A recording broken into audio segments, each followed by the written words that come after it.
Hello বন্ধুরা, আমি তোমাদের সবার প্রিয় মিষ্টি মিষ্টি মন চ্যানেলে আমার সমস্ত বন্ধুদের সুস্বাগত। চলে এসেছি আজকের ঘরোয়া এক রেসিপি নিয়ে। কি রেসিপি বলো তো? বেগুন দিয়ে বাটা মশলা দিয়ে পোনা মাছের ঝোল। সবাই তোমরা খাও বাড়িতে, তবুও আমি আমার মতো করে রান্না করলাম, তোমাদের দেখালাম। তোমরা দেখো আমার মতো রান্না করে তোমাদের ভালো লাগে কিনা।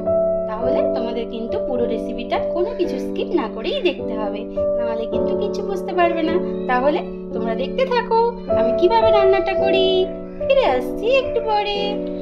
আমার কড়াইতে তেলটা গরম হয়ে গেছে, এবার আমি মাছগুলো এক এক করে ছেড়ে দেবো।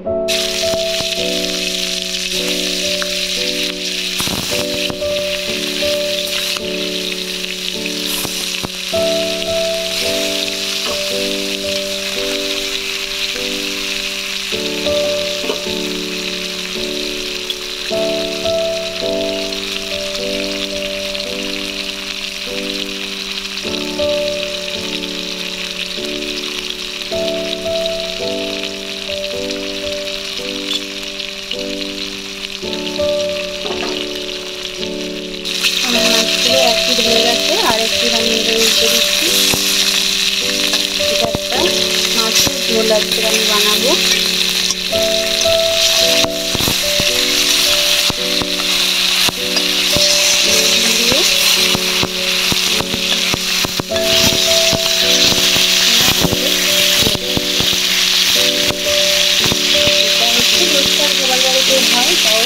বাঙালিদের বাড়িতে দুপুরবেলা রোজকারে যে রান্নাবান্না হয় তার মধ্যে আজকে আমার রেসিপি হলো রোজকার রান্নাবান্না।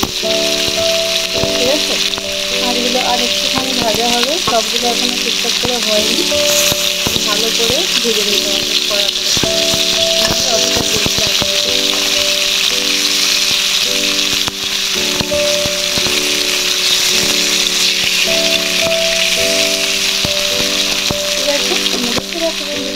আমি মিক্সির মধ্যে কাঁচা লঙ্কা কয়েকটা, টমেটো, আদা আর পেঁয়াজ নিয়ে নিয়েছি, আর একটু জিরে নিয়ে নিয়েছি। এটাকে আমি একসাথে পেস্ট করে নেব। দেখো মাছগুলো ভাজা হয়ে গেছে,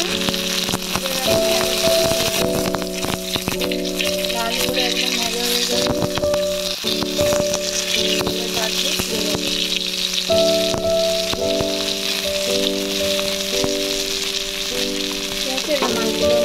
এই দেখো বন্ধুরা, মাছগুলো ভেজে তুলে নিয়েছি। এবার আমি এই যে তেলটা আছে এর মধ্যে আমি বেগুন দিয়ে যেহেতু রান্না করবো, বেগুনগুলো আমি তুলে দেবো। বেগুনগুলো প্রথমে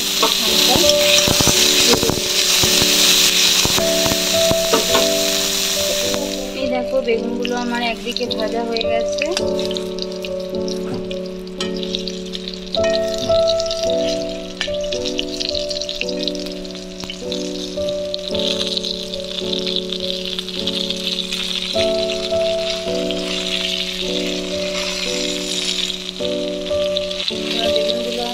দেখো বন্ধুরা, আমার মাছ আর বেগুন সব ভাজা হয়ে গেছে। এবার আমি রান্নাটা করব। ওই তেলের মধ্যে আমি কালো জিরে ফোড়নটা দিয়ে দিলাম, ভালো করে একটু নাড়িয়ে নিচ্ছি।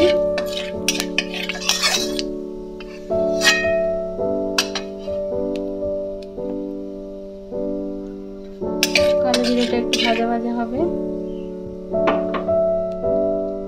এবার আমি যে আদা,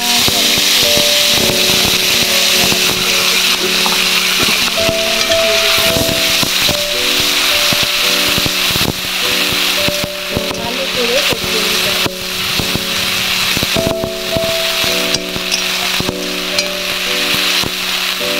যাতে আদার কাঁচা গন্ধটা চলে যায়। কেউ চাইলে আলাদা আলাদা করেও আপনাদেরকে দিতে পারে, কিন্তু আমি সবগুলো আদা, টমেটো, কাঁচা লঙ্কা, পেঁয়াজ সব একসাথে, টমেটো সব একসাথে মিক্সিতে করে পেস্ট করে নিই, যাতে জিনিসটা তাড়াতাড়ি হয়ে যাবে, টাইমও কম লাগবে। তাই জন্য ভালো করে কষিয়ে নিতে হবে। এবার আমি একটু হলুদ গুঁড়ো দিয়ে দেবো। রেড চিলি পাউডার একটু দিয়ে দিলাম। এটা আমি কাঁচা লঙ্কা দিয়ে করছি, এই জন্য একটুখানি কালার আসবে, তার জন্য আমি দিলাম। না চাইলে না দিতে পারে। ভালো করে মশলাটাকে কষিয়ে নেব। বেগুনটা মাছটা দিয়ে একটুখানি কষিয়ে নিচ্ছি, নিয়ে এবার আমি এর মধ্যে জল দিয়ে যে যেমন জল খায় তেমন সে জল দিও। যাতে তোমরা দেখতে পাবো বন্ধুরা, আমার ঝোলটা ফুটে গেছে, বেশিক্ষণ আর ফোটাতে লাগবে না, কারণ বেগুনটা তো আমার ভাজাই আছে, হয়ে এসেছে। এবার নামিয়ে নিতে হবে, আর একটুখানি ফুটে গেলেই আমি নামিয়ে নেব। এবার আমি এর মধ্যে একটুখানি ধনে পাতা ছড়িয়ে দেব।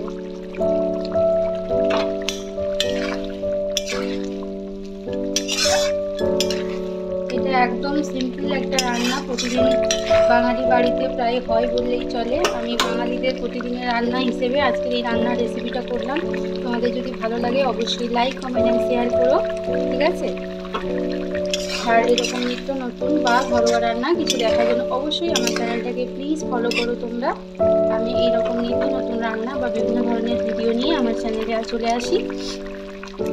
আমার রান্নাটা প্রায় হয়ে এসেছে, কালারটাও সুন্দর এসেছে।